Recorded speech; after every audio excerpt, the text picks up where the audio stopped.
Hi, I'm Mike Smith for FilmBook.com, and this is my audio podcast preview of The Flash, which airs Tuesday, October 7th at 8 o'clock on the CW.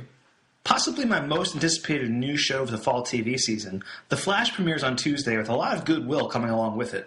Reviews of the pilot have been almost uniformly positive, and the show is being developed by Greg Berlanti and Andrew Kreisberg, the same minds behind Arrow, which The Flash is spinning off of, and possibly the first step in creating a unified, live-action DC universe for television.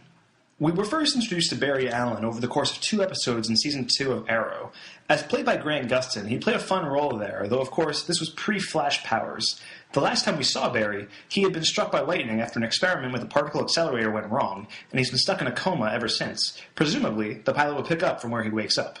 We also met 2 other members of the cast last season on Arrow, Caitlin Snow, played by Danielle Panabaker, and Cisco Ramon, played by Carlos Valdez. Both characters work at Star Labs and will likely play a role similar to Diggle and Felicity on Arrow.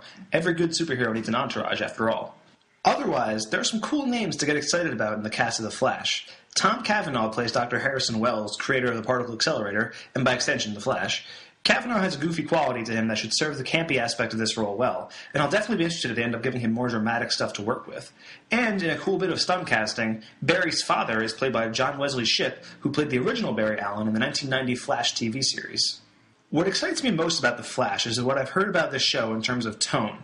Arrow is fun, but it often falls into melodrama, and doesn't always succeed when it tries to be a little darker, though when they do succeed, it works splendidly.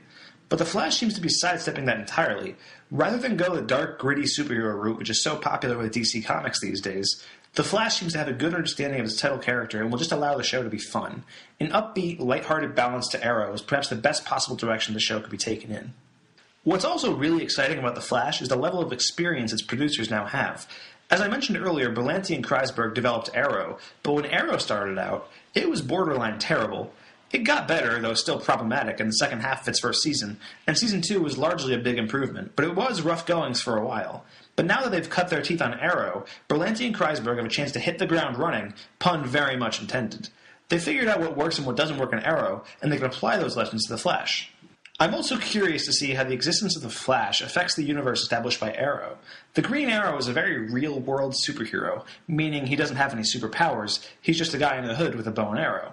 For a while, the show reflected that, having him face foes that could semi-plausibly exist, but throughout the second season, and with the introduction of the Mirakuru super strength stuff and the imminent arrival of Ra's al Ghul, the show began to flirt with the supernatural in a big way.